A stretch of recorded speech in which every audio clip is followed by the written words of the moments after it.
Sore hari di pedalaman Kalimantan. Langit jingga perlahan berubah ungu. Bus kecil yang mereka tumpangi berhenti di jalan tanah dan debu berterbangan. 3 mahasiswa antropologi turun dengan ransel besar. Raka, Dion, dan Nisa. Udara lembab langsung menyergap. Aroma tanah basah bercampur asap kayu dari desa yang tak jauh di depan. Rumah-rumah panjang berdiri megah di tepi sungai. Tiang-tiang kayu ulin menopang bangunan tinggi. Di sekelilingnya, hutan hijau pekat menjulang seperti dinding hidup yang tak bisa ditembus mata. Mereka disambut oleh Apai Jaya, seorang tetua desa berusia lanjut. Rambutnya putih, panjang terikat rapi, wajahnya dipenuhi keriput. Namun, sorot matanya tajam. Apai Jaya tersenyum tipis sambil berkata, "Selamat datang di tanah kami. Kalian datang dari jauh untuk belajar. Tapi ingat, hutan di sini bukan tempat biasa. Ia punya mata, punya telinga."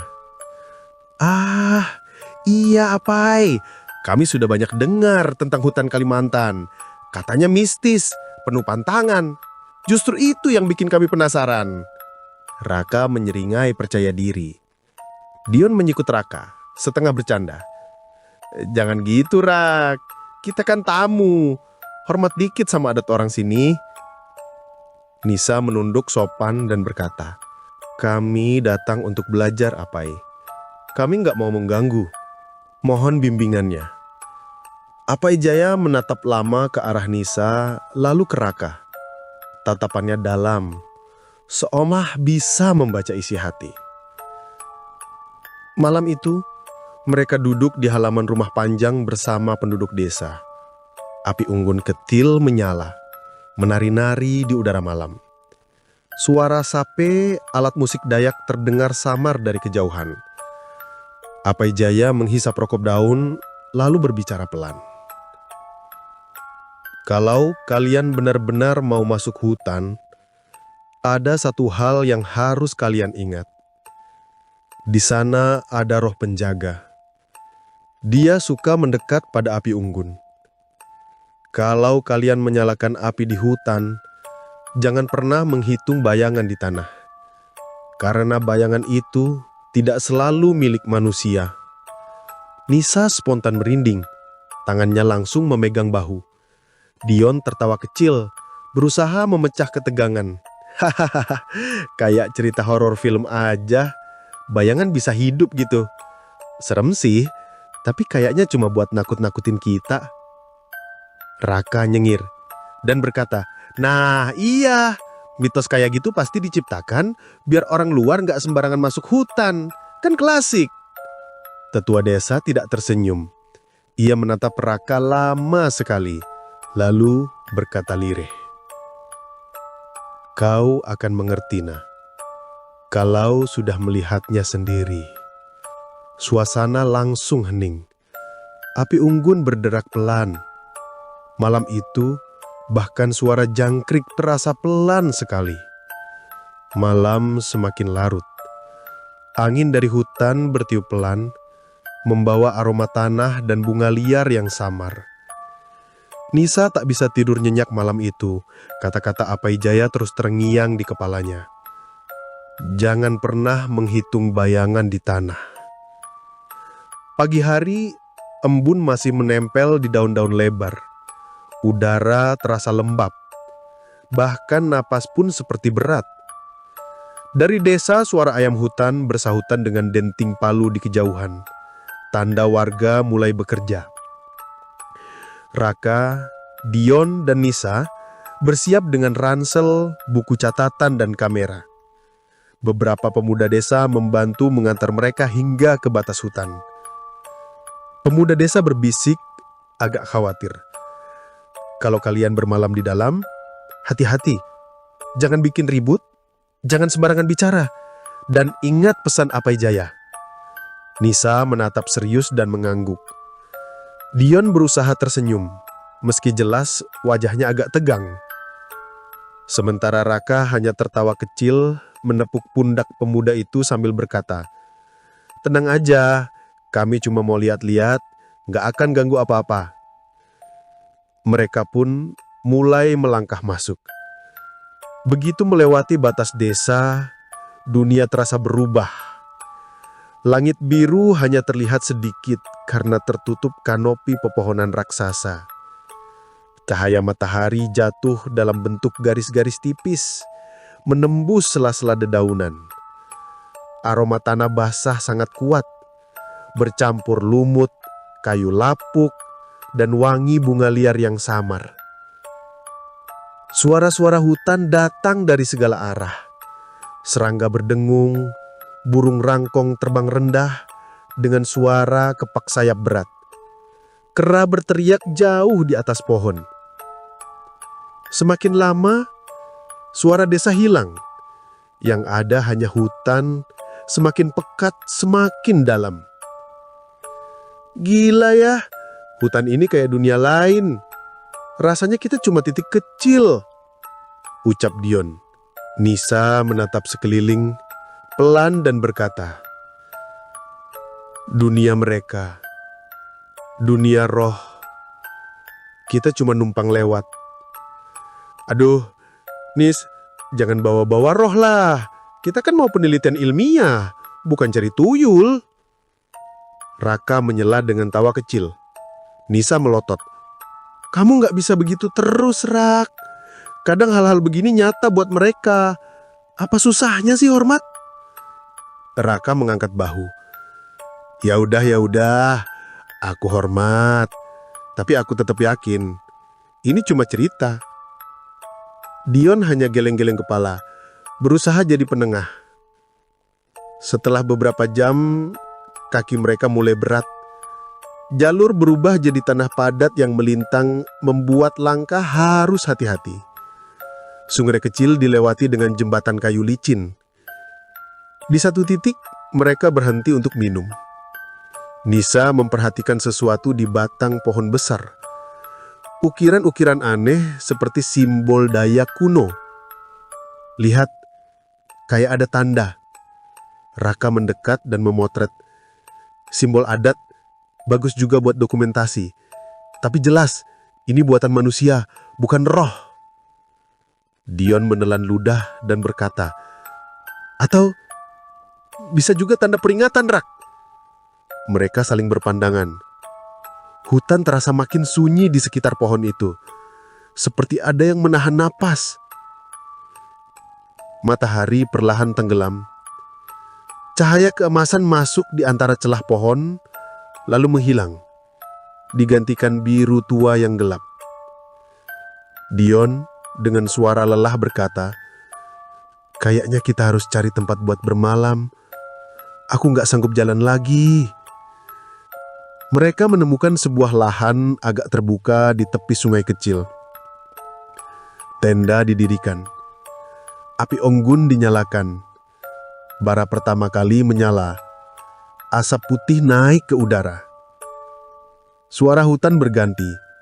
Jangkrik mulai terdengar. Burung malam berteriak. Sesekali terdengar sesuatu bergerak di semak, membuat Nisa melirik gelisah. Kenapa ya? Tiap kali api dinyalakan, hutan kayak jadi lebih sepi. Dion berusaha bercanda. Mungkin hewan-hewan takut. Atau roh-roh yang lagi mantau kita. Raka tertawa keras. "Hahaha, kalau iya, suruh aja mereka ikut duduk, biar rame." Nisa melempar ranting ke arah Raka kesal. Tapi dalam hatinya, ia benar-benar tak nyaman. Ia masih ingat kata Apai Jaya. Kalau menyalakan api unggun di hutan, jangan pernah menghitung bayangan di tanah. Dan malam itu baru saja dimulai. Api unggun berderak pelan memercikkan bara kecil. Cahaya oranye menari di wajah Raka, Dion dan Nisa yang duduk melingkar. Di luar lingkaran cahaya, hutan tampak pekat seolah-olah ada tirai gelap yang menelan segala sesuatu. Dion mengusap tangannya, menggigil meski api cukup besar. Kalian ngerasa dingin banget nggak sih? Kayak nggak wajar. Nisa mengangguk pelan. Matanya tak lepas dari sekeliling. Iya, aku juga ngerasa kayak ada yang ngawasin dari tadi. Raka tertawa singkat, mencoba mencairkan suasana. Iya jelas dingin lah, Nis. Ini hutan, lembab, udara malam tebal. Jangan halu. Tapi nadanya terdengar agak dipaksakan. Nisa lalu menunduk. Matanya menangkap sesuatu di tanah. Bayangan mereka, hitam pekat, memanjang mengikuti tarian api. Awalnya 3, normal. Tapi matanya melebar. Nisa dengan suara tercekat, "Rak, Dion, coba lihat bayangan kita." Dion ikut menunduk. Ia langsung menarik napas cepat. Tunggu, kok ada 4? Raka juga menoleh. Ia mengernyit, menajamkan pandangan. Di tanah, benar, ada 4 bayangan. 3 milik mereka, 1 lagi berdiri sedikit lebih jauh, lebih tinggi. Tubuhnya kurus, kepalanya aneh, panjang. Dion berdiri tergesa dan panik. Astaga, apaan itu? Ada orang keempat sama kita. Nisa dengan suara tercekat, Jangan dihitung, jangan sebut jumlahnya. Raka tetap keras kepala walau wajahnya mulai tegang. Sudahlah, ini pasti ilusi cahaya. Lihat aja, aku buktikan. 1, 2, 3, 4. Begitu angka 4 keluar dari mulutnya, api unggun meledak kecil, brak, bara berterbangan. Angin dingin berhembus keras, menusuk kulit. Hutan mendadak, mati suara. Tak ada jangkrik, tak ada burung, tak ada sungai. Sunyi yang menakutkan. Dion berteriak histeris. Siapa itu? Siapa bayangan keempat? Nisa menjerit, menutup telinga. Jangan sebut. Astaga, Rak, apa yang kamu lakukan? Bayangan keempat itu perlahan bergerak sendiri. Awalnya samar, lalu makin jelas. Tubuh kurus panjang, wajah tanpa bentuk. Hanya 2 rongga merah redup.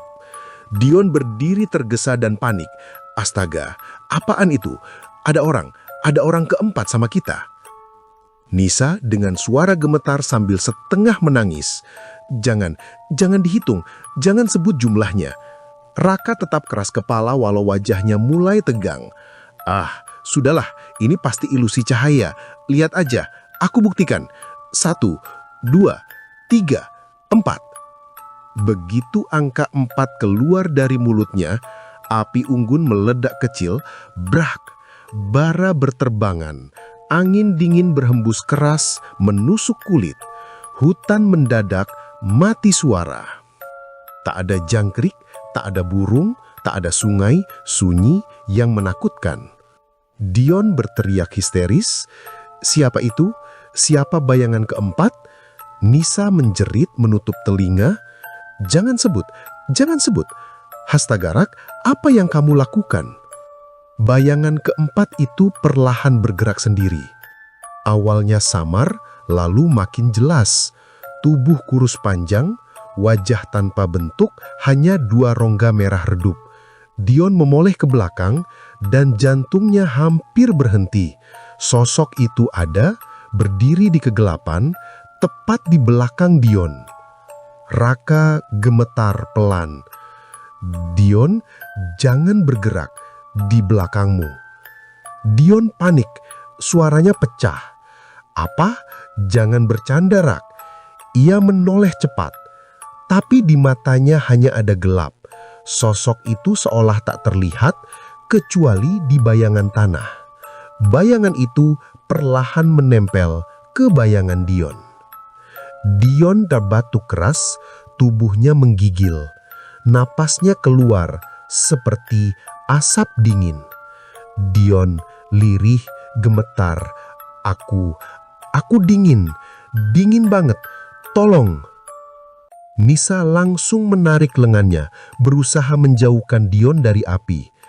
Jangan biarin dia masuk, Dion. Lawan, jangan biarin dia ambil kamu.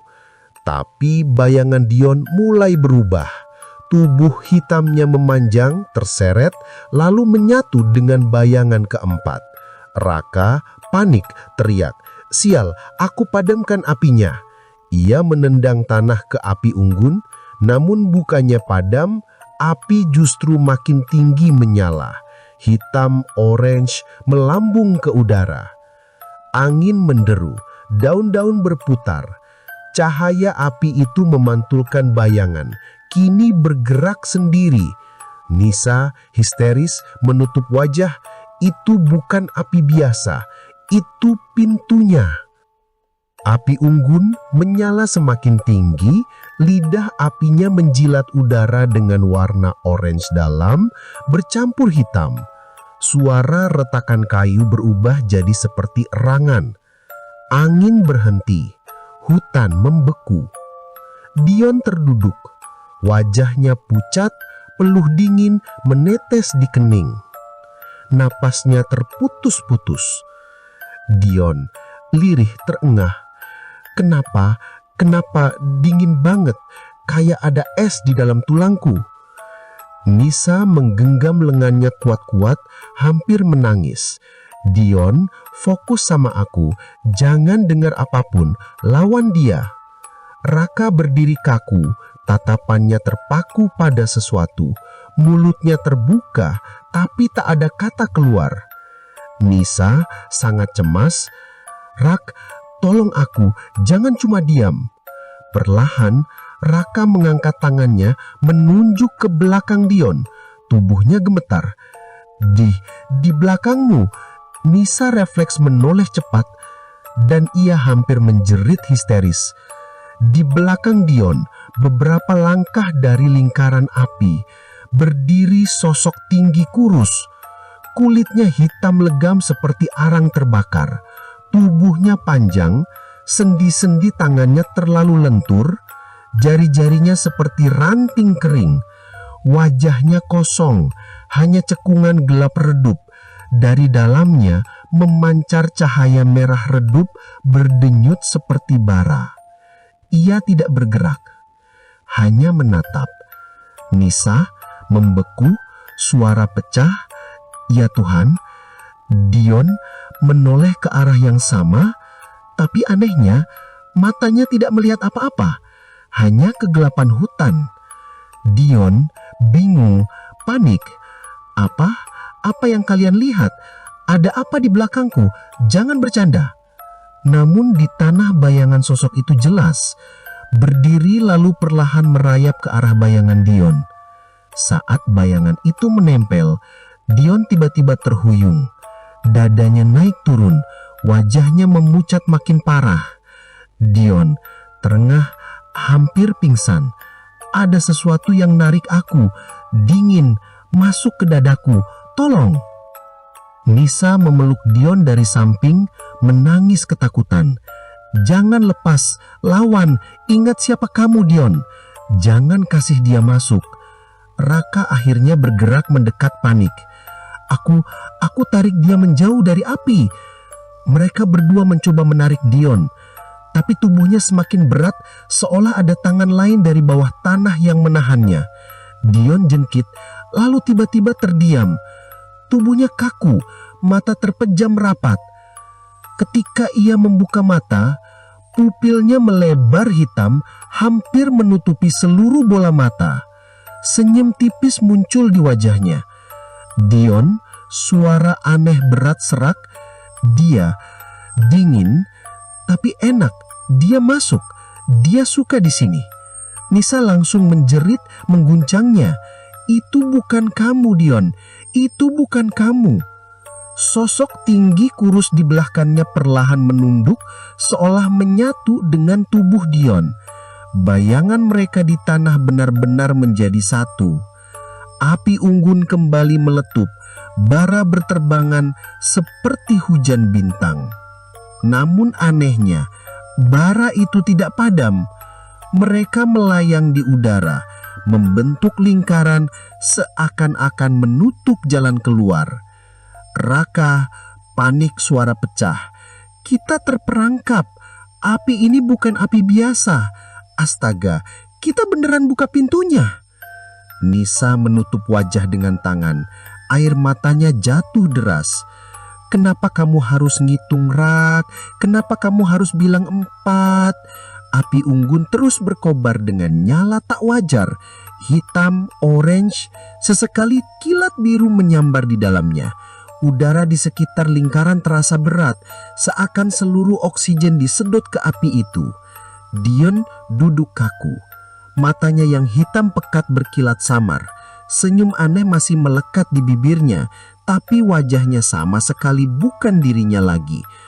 Nisa gemetar berbisik pada Raka, "Itu bukan Dion. Dia udah bukan Dion." Raka napas terengah, bingung. Jangan ngomong gitu. Kita bisa tarik dia kembali. Dia masih bisa diselamatkan." Tapi bahkan saat Raka berbicara, Dion mengeluarkan suara rendah, serak, bukan seperti manusia. "Dion," suara bergema aneh. "Kalian sudah memanggil kami. Kenapa menolak sekarang?" Nisa langsung menutup telinganya. Tubuhnya gemetar. Di tanah, bayangan mereka tampak jelas karena api. Tapi kali ini, jumlahnya bukan 4, bukan 3. Bayangan itu kini ada 5, 6, 7. Semuanya bergerak gelisah, memanjang, saling menindih. Beberapa kepala bayangan tampak lebih besar, lebih lonjong, dengan mulut ternganga. Raka membeku, suaranya pecah. Tidak mungkin. Kenapa jumlahnya makin banyak? Nisa histeris menutup wajah. "Jangan dihitung, jangan lihat. Tuhan, jangan biarkan mereka masuk." Tapi semakin Nisa menunduk, semakin ia merasa ada napas dingin di belakang lehernya. Seperti seseorang berdiri tepat di belakangnya, padahal tak ada apa-apa di sana. Raka menoleh ke langit, berharap pagi segera datang.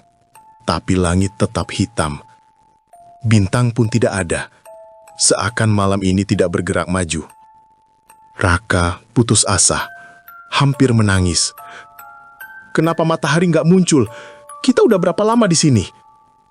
Nisa menangis, suara pecah. "Malam ini nggak akan berakhir kalau kita masih di lingkaran api itu." Angin dingin berhembus membawa suara bisikan. Ribuan suara, lirih, menyusup langsung ke telinga mereka. Suara-suara itu berulang. "Hitunglah. Hitung kami. Hitung sampai selesai." Nisa menjerit keras, memeluk kepalanya. "Berhenti! Jangan bicara di kepalaku. Berhenti!" Dion, atau sesuatu yang memakai tubuhnya, berdiri. Tubuhnya kaku, tapi wajahnya tersenyum. Ia melangkah mendekati Nisa. Raka refleks berdiri, menghalangi. "Jangan dekat-dekat, jangan sentuh dia." Dion, dengan suara 2 lapis, serak dan bergema. "Kami hanya ingin tempat duduk. Api kalian hangat, biarkan kami duduk bersama." Raka mendorong tubuh Dion keras-keras, tapi anehnya, tubuh itu tidak bergeming, seolah lebih berat dari batu. Ketika Dion menoleh ke arah Raka, sepasang mata hitam pekatnya memantulkan nyala api, dan Raka merasa pandangannya berputar. Untuk sesaat, Raka melihat dirinya sendiri. Bayangan dirinya duduk di samping api, tanpa wajah, hanya rongga hitam. Raka berteriak panik, mundur. "Tidak, aku lihat diriku sendiri. Aku lihat bayanganku duduk di sana." Api unggun semakin besar. Bara yang melayang kini membentuk dinding bercahaya. Tidak ada jalan keluar. Hutan di sekitarnya hilang. Hanya gelap bekat tak berujung. Nisa terisak. Suaranya hampir tak terdengar. "Kita nggak bisa keluar. Kita udah masuk ke dunia mereka." Bayangan di tanah kini bergerak sendiri, merayap seperti makhluk hidup. Beberapa menjulur mendekati kaki mereka, mencoba memegang. Raka menangis, menendang tanah. "Pergi! Jangan sentuh aku!" Nisa teriak sekuat tenaga. "Dion, lawan dia! Ingat kita! Ingat siapa kamu!" Untuk sesaat, wajah Dion berubah. Senyumnya hilang, matanya bergetar. Tapi hanya sebentar, sebelum suara lain keluar lagi dari mulutnya. "Dion," dengan suara lirih, "sudah terlambat. Kalian bertiga akan jadi bayangan berikutnya." Bayangan di tanah kini bergerak seperti cairan hitam merayap ke segala arah. Ada yang panjang seperti ular, ada yang pendek dan tebal, semua menjulur menuju kaki mereka. Nisa menjerit ketika merasakan sesuatu dingin menggenggam pergelangan kakinya. Ia mencoba menendang, tapi semakin ia melawan, genggaman itu makin erat. Nisa histeris. "Rak, tolong aku. Ada yang narik aku ke bawah." Raka langsung menunduk, melihat dengan mata kepala sendiri. Bayangan tangan kurus memanjang dari tanah, menempel di kaki Nisa. Bayangan itu bergerak, tapi tak ada tubuh nyata di luar sana. Raka sangat panik. "Astaga, pegang aku. Jangan lepaskan, Nis." Raka meraih lengan Nisa dan menarik sekuat tenaga. Nisa berteriak, setengah tubuhnya sudah seperti terseret ke dalam tanah, meski fisiknya tetap duduk di atas akar. Di tanah, bayangan Nisa mulai terbelah. Bagian tubuh hitamnya ditarik ke arah lain, seperti sobekan kertas. Nisa merasakan tubuhnya sendiri ikut robek dari dalam. Rasanya aku pecah. Tolong, jangan biarin aku hilang."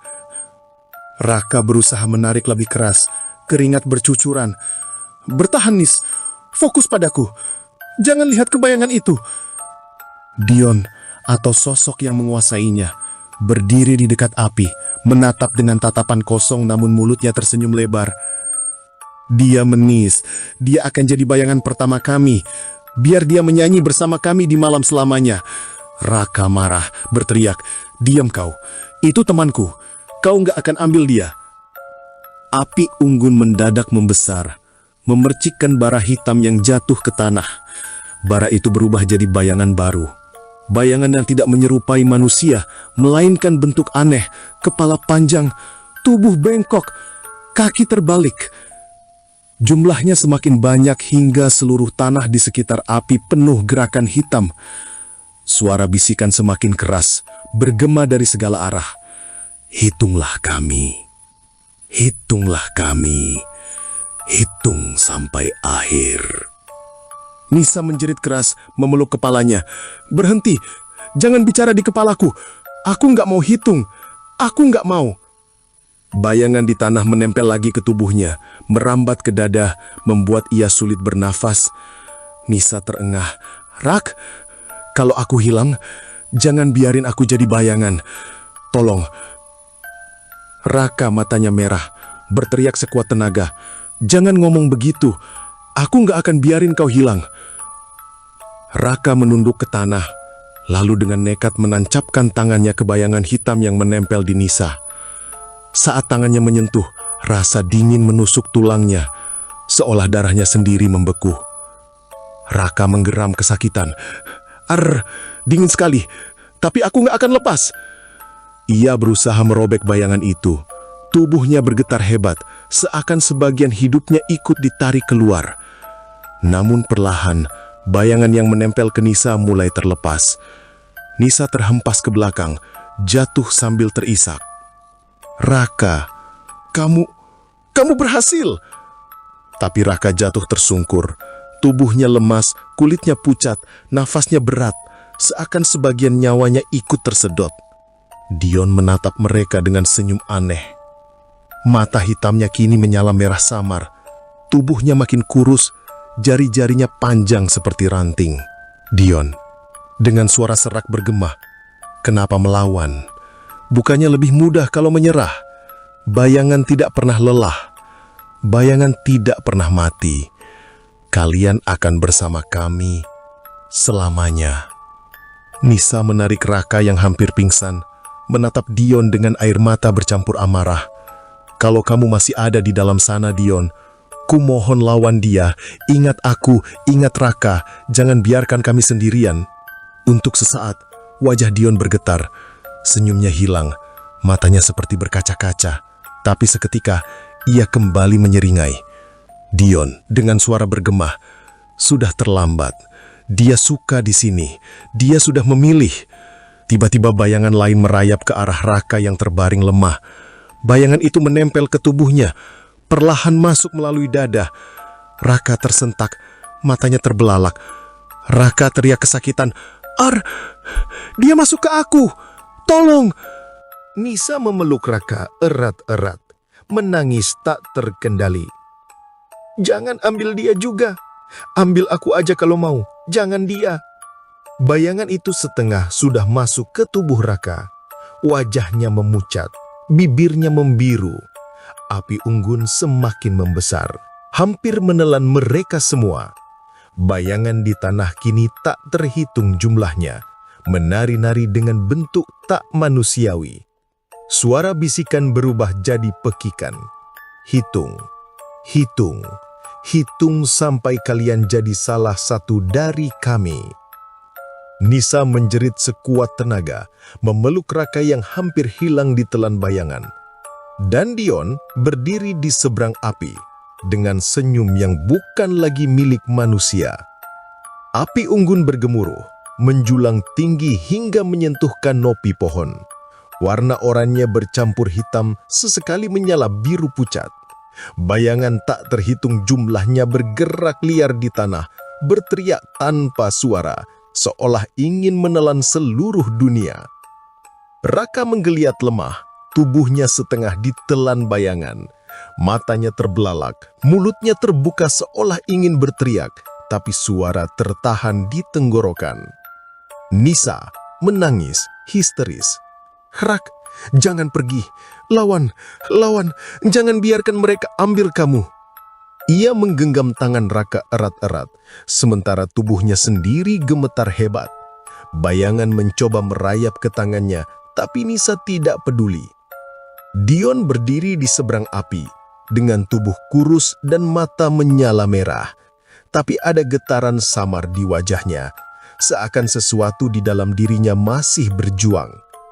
Nisa teriak putus asa, "Dion, kalau kamu masih ada di dalam sana, tolong kami.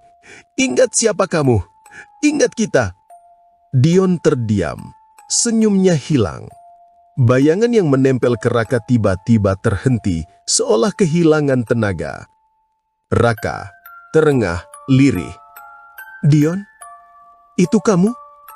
Kamu masih bisa lawan dia?" Samar-samar suara Dion terdengar. Bukan suara berlapis, tapi suara asli, pecah dan lemah. Aku dingin sekali, tapi aku dengar kalian. Aku masih bisa," ucap Dion lirih. Tubuhnya bergetar keras.